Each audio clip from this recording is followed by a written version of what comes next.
دوسرا یہ ہے کہ بلا شبہ میر و مرزا کا جو دور ہے اردو شاعری کا سنہرا دور ہے۔ دوسرا پوائنٹ ہے نادر شاہ کے حملے کے شدید اثرات نے زندگی کا نظام درہم برہم کر دیا تھا، الٹ پلٹ کر دیا تھا، بگاڑ دیا تھا۔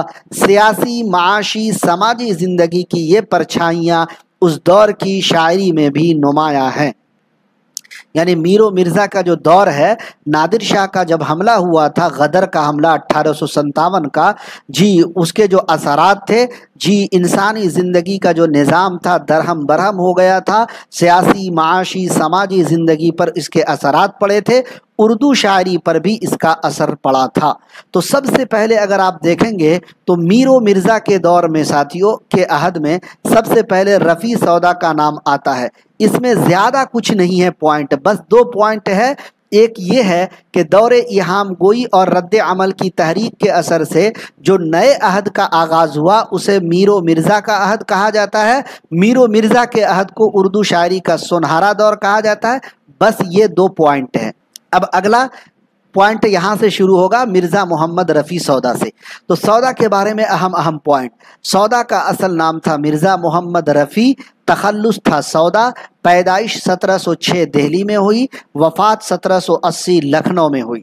پیدا تو مرزا محمد رفیع سودا دہلی میں ہوئی، ان کا جو انتقال ہوا، ان کی جو وفات ہوئی 1780 لکھنؤ میں ان کی وفات ہوئی، ان کا انتقال ہوا۔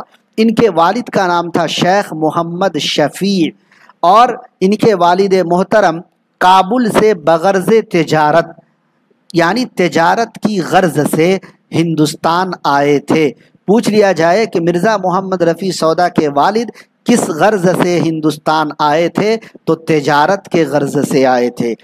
مرزا محمد رفیع سودا کا خاندانی پیشہ سپہ گیری تھا، اس کو بھی نوٹ کیجئے گا، اور یہ بھی کئی بار کوشچنوں میں پوچھا گیا ہے۔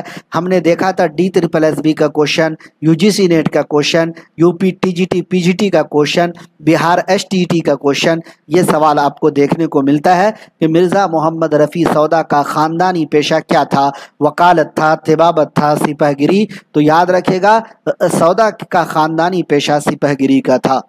آگے بڑھتے ہیں، اگلا پوائنٹ، انہوں نے مطلب مرزا محمد رفیع سودا نے معاشی زندگی، روزی روٹی کمانے کی زندگی کا جو آغاز ہے فوج میں ملازمت سے کیا تھا، فوج میں نوکری کر کے کیا تھا۔ نواب شجاع الدولہ کے دربار سے وابستہ ہو گئے تھے۔ مرزا محمد رفیع سودا کن کے دربار سے وابستہ ہوئے تھے؟ تو نواب شجاع الدولہ کے دربار سے۔ اگلا پوائنٹ ہے کہ جب آصف الدولہ نے اپنا دارالسلطنت لکھنؤ منتقل کیا تو اس کے ساتھ سودا بھی چلے آئے، سودا بھی چلے گئے۔ نواب شجاع الدولہ کے دربار سے وابستہ ہوئے، اور ان کا جو دارالسلطنت تھا وہ تھا فیض آباد۔ کہاں تھا دوستو؟ فیض آباد تھا، اور فیض آباد نواب شجاع الدولہ کا دارالسلطنت تھا، ان کے دربار سے وابستہ ہو گئے۔ لیکن جب آصف الدولہ کی دور حکومت آیا تو انہوں نے اپنے دارالسلطنت کو فیض آباد سے لکھنؤ منتقل کیا، تو اس کے ساتھ مرزا محمد رفیع سودا بھی فیض آباد سے لکھنؤ چلے گئے۔ آگے بڑھیں گے، مرزا محمد رفیع سودا کا اصل میدان قصیدہ کا ہے۔ جی کس چیز کا میدان ہے ان کا؟ قصیدہ۔ سودا کو ہجویہ قصیدے کا بانی کہا جاتا ہے، سودا کو جی ہجویہ قصیدے کا بانی کہا جاتا ہے۔ مرثیے کے لیے مسدس کی ہیئت کا استعمال سب سے پہلے مرزا محمد رفیع سودا نے کیا، اور یہ بھی VVIP پوائنٹ ہے، کیونکہ بار بار مسلسل کئی مقابلہ جاتی امتحانوں میں پوچھا گیا کہ مرثیے کو مسدس کی ہیئت کس نے عطا کی، مرثیے کو مسدس کی شکل کس نے عطا کی؟ تو مرثیے کو مسدس کی ہیئت جو عطا کی ہے مرزا محمد رفیع سودا نے عطا کی ہے۔ سودا کے استاد شاہ حاتم نے ان کی موت پر کہا تھا ہمارا پہلوان سخن مر گیا۔ جی کس نے کہا تھا ہمارا پہلوان سخن مر گیا؟ تو ان کے استاد ہیں، اور استاد کا نام ہے شاہ حاتم۔ ہمارا پہلوان سخن مر گیا کن کا قول ہے؟ تو شاہ حاتم کا ہے۔ کن کے بارے میں ہے؟ تو مرزا محمد رفیع سودا کے بارے میں۔ اگر القاب و خطاب کی بات کی جائے تو نواب آصف الدولہ نے ان کو ملک الشعراء کا خطاب دیا تھا۔ سبیل ہدایت مرزا محمد رفیع سودا کے کلام کا مجموعہ ہے۔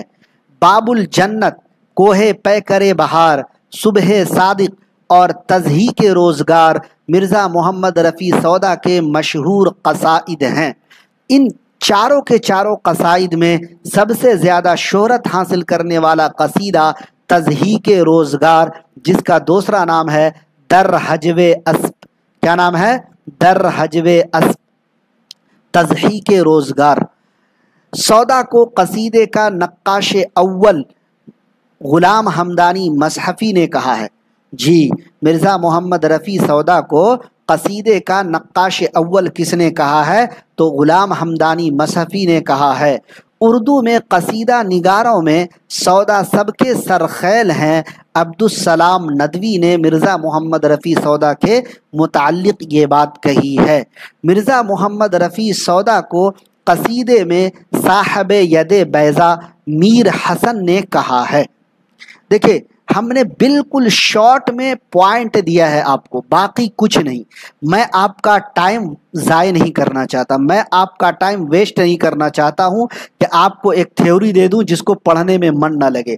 بالکل لائن با لائن ہم نے آپ کو پوائنٹ دیا ہے، اس کو رٹ ڈالیے، یقین مانیے 100% آپ کو کہتا ہوں کہ اللہ تعالیٰ کی ذات پر یقین رکھیے، اس مواد کو پڑھیے، کسی بھی کتاب کی ضرورت نہیں، صرف آپ میرے مواد کو پڑھ لیجئے۔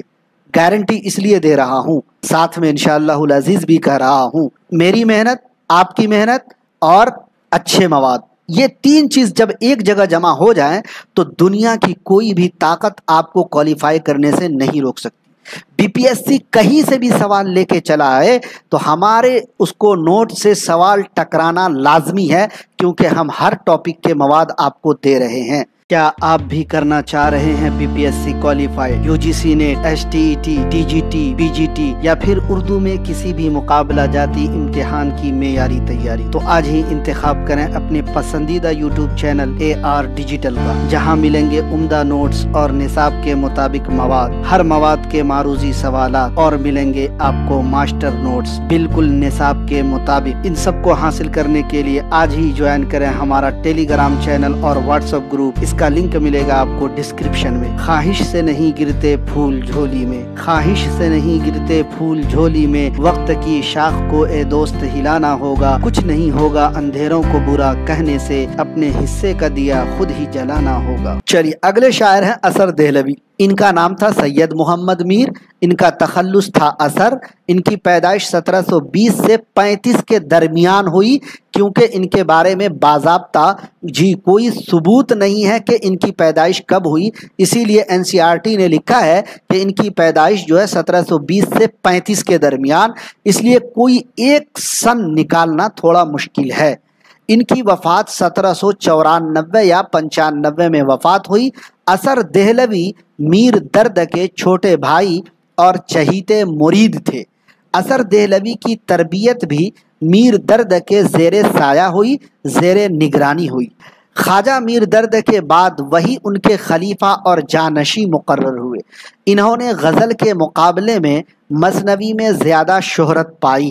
تو زیادہ پوائنٹ اس میں کچھ نہیں ہے، بس یاد رکھیے گا اثر دہلوی میر درد کے چھوٹے بھائی تھے، ہے نا، اور تربیت بھی ان کی میر درد نے کی ہے، اور میر درد کے بعد ان کے خلیفہ اور جانشین بھی اثر دہلوی مقرر ہوئے۔ اب دیکھیے درد دہلوی، ان کا نام تھا سید خواجہ میر۔ دیکھیے اثر دہلوی کا نام تھا سید محمد میر، لیکن درد دہلوی کا نام تھا سید خواجہ میر۔